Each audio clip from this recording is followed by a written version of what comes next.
Alrighty, Mr. Gatekeeper here. We have ourselves a Texas Star BI-LATERAL DX350 4 power, which is fairly unique.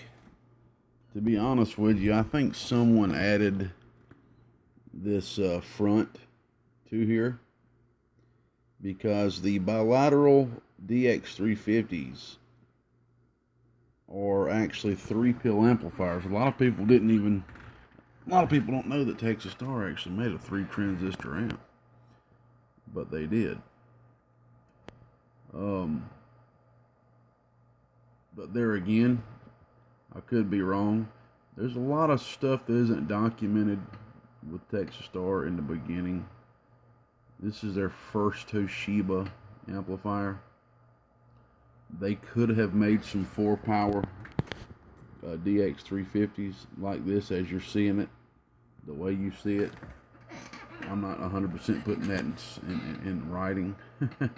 But the original DX350 4-power was an all Motorola 3-transistor amplifier. I used to have one. I really hate that I got rid of it. But anyway, this is a repair and is going to be a sale as well on eBay. And basically, I wish I would have recorded the power that this thing was doing before I simply just added this choke. See, there was already a power wire upgrade done. This power wire upgrade right here was already done to it. I just added some beads here to the power wire and just simply removed the choke that was sending the DC voltage to the output transformer, which is powering the transistors. So we'll replace this with this, some 14 gauge wire, Teflon. And I don't usually see this kind of increase on just the 2-transistor Texas Stars, but it picked up 20 bird, literally 20 bird. That was wow. All I can say is wow. Usually it won't pick up that much. Usually it may pick up maybe 5 or 10 bird, and that's a lot of, because you got to think 5 or 10 RMS is about 40-50 watts. That's a lot of power just from doing an increase. So it picking up 20 like that was pretty cool. Pretty cool, no doubt about it. Well, anyway, the problem that this amplifier was having, the fella that sent this in to me before we worked out a little deal with it, he noticed there was some input reflect. What the issue was actually is there was no bias going to the base of the transistors. It appears that it had a meltdown at some point, and you could tell that both 10 microhenry chokes were took out, and the diode was took out as well, and possibly this 1,000 microfarad capacitor as well. So I thought there was a short under the board, but after tracing a few things down, I noticed there wasn't. And sometimes it's right in front of your face and you don't see it because you're looking too deep. It was missing the 10 microhenry choke right here. And I mean, I'm sitting there just looking at it and didn't even see it until after I'd done a couple of tests. I'm like, booyah, that's what it's missing. And had to do a little something different with the bias too, and add another resistor to the circuit, to the voltage dividing circuit, to get it laid down just right. It was a bit high, about 0.74, which is too high. We got it down to about 0.68 now, so that's good to go. Not too sure who added this coax here on down like that, but it's perfectly fine. To be honest with you, I would rather it be done that way than having to travel on this thin on back. But anyway, let me quit talking so much, man. Let you see the output of this. These amps make beautiful drivers. Beautiful drivers. This thing has 4 power levels. 4 power levels. Okay.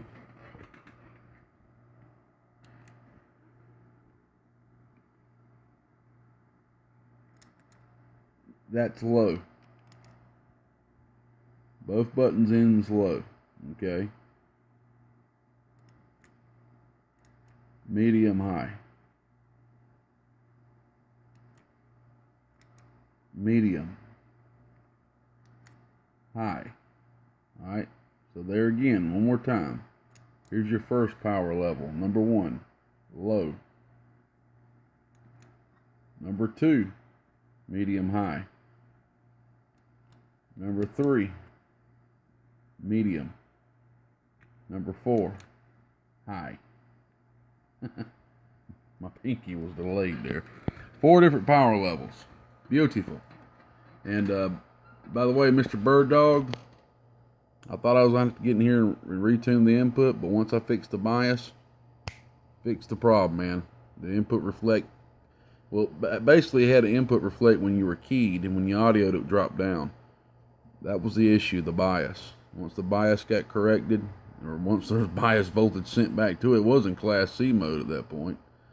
And yeah, I think you was talking about how the meter wasn't working too well. You're right, but I think it's working good now, bud, don't you think? Alright, so I've got the 250 watt slug in right now because I just want to demonstrate the different power levels with it. And we'll put the 1000 watt slug in after that here in a minute. Alright, we're doing a 1 watt dead key from the bench radio. The bench radio is swinging 4 watts RMS, okay? That means it's swinging about 18 to 20 peak watts, okay, into the PEP, if you want to say, into this high drive amplifier. Non-dot Toshibas too, y'all. Yep, I didn't gank them out and put some cheaper ones in. Yeah, we're going to leave the Toshibas in. It's hard, man. It's hard. I just want to pull them out. Anyway, alright. So we're going to start from the low position. Remember, 2 buttons in. Okay? We're reading the top scale. The 5 is 50 watts.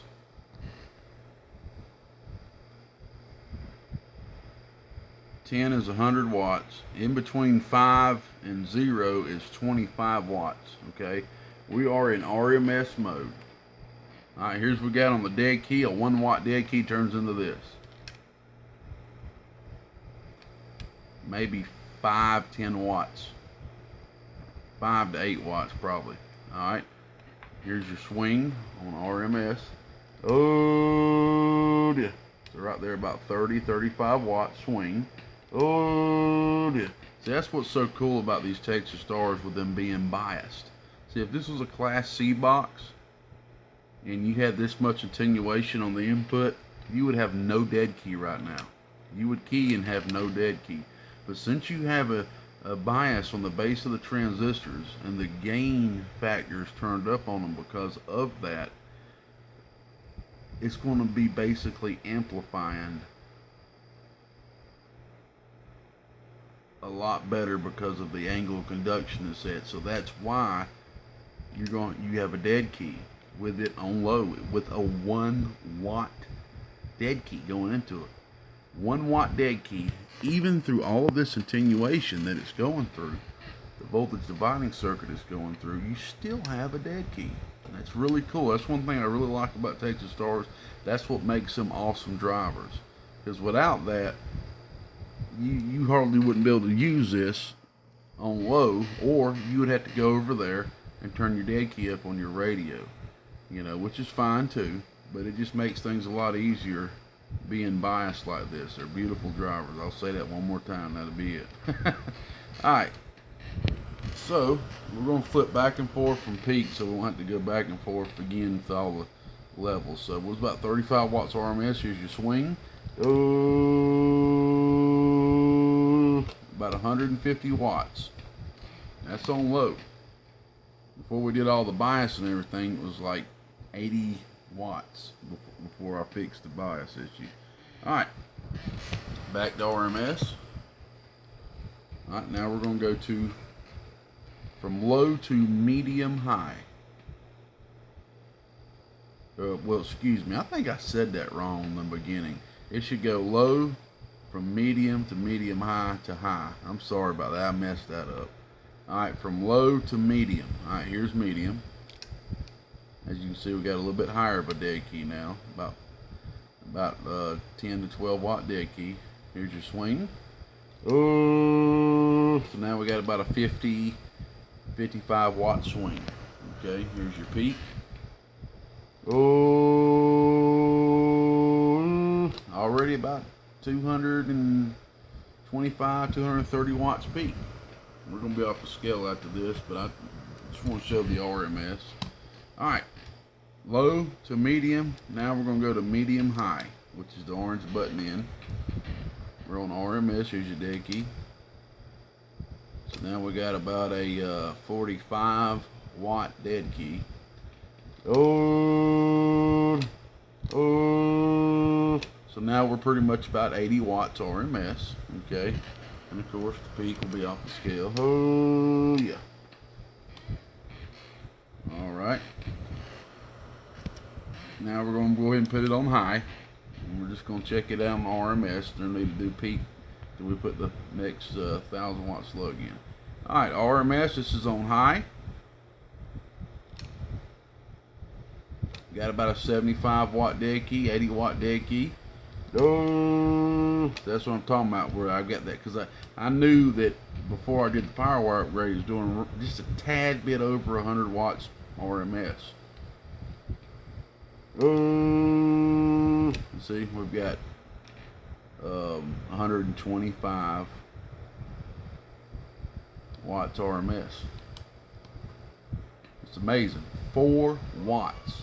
4 watts. 4 simple watts turns into 125 watts RMS. That's so cool.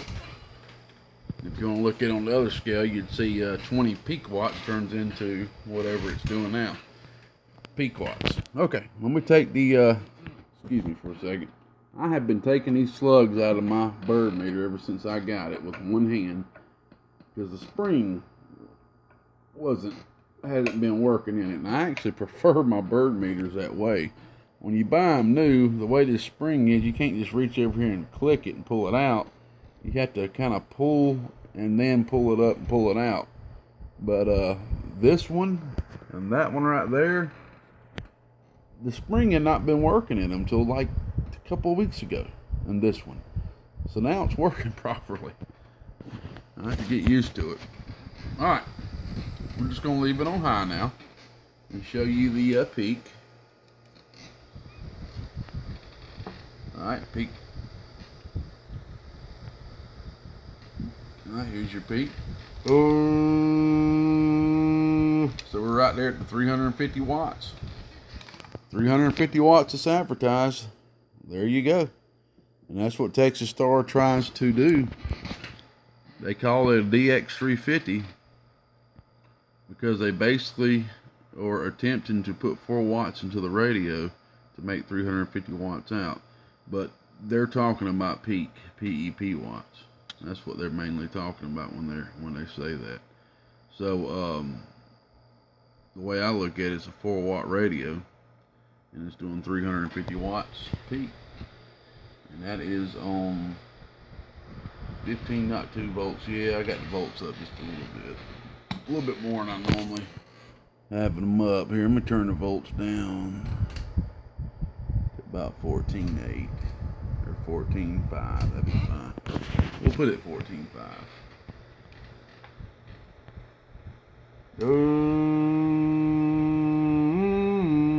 Right there, about 325. Hey, what's this thing talking, man? This thing talking about 300 when I'm just sitting here talking with 4 watts? 4 watt radio? Good God, man, this thing's rocking, man. I know, I'm acting like an idiot. I need to get to bed, man. Alright, we're going to hook up the old hot radio, just see what the RMS increase is. Hell, it might have a little peak. Sometimes it'll have a little peak increase with this radio. Sometimes, but mainly what we're doing is there's more audio superimposed onto the carrier with this radio. So we see more RMS out of it. Stickman modified Cobra 29, 8 watts. So now we're doubling our input drive from 4 to 8 watts RMS. Let's see what she does. Oh, look at that, 180 watts. Just a hair under 200. Oh, let me turn that voltage back up. I wonder if it'll hit 200 on 15 volts. Oh, look at that, hit it. Oh, that's cool, man. That's cool. Peak watts. See, it did have a little bit of increase, about 380 watts. What is this thing talking though, man? What is it talking? That's what I want to know. 350 watts, it's talking on it like this? I don't care about the hoo, hee, ha, ha. I want to know what it's doing when you're talking on it, man. When you're out there shooting skip, talking to the old hillbillies and the bubbas and the cotton pickers out there and shooting skip and all that good stuff. I want to see what it's doing when you're talking on a cotton picker. I'm in a weird mood tonight, y'all. Sorry. All right, man. Off to eBay this thing goes, man. It's rock solid. An old school Texas Star 350 bilateral. 4 power settings before the OFCC got them. Yeah, one of the old ones.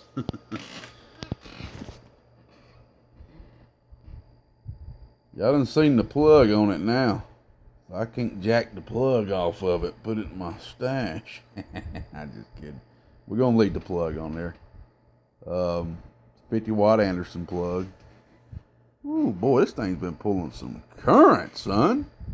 Goodness. That wire's warm. Warm to the touch. That thing's pulling some current, buddy. That's what you like to see. That's just on the test bench. Put you some thicker wire. This wire right here is just really some cheap wire. It's probably more like a 10 gauge, to be honest with you. But man, I tell you what, it'd be a good amp for somebody. So I'm not gonna let it go super cheap. You know, it does have some signs of wear and tear just because it is an old amplifier.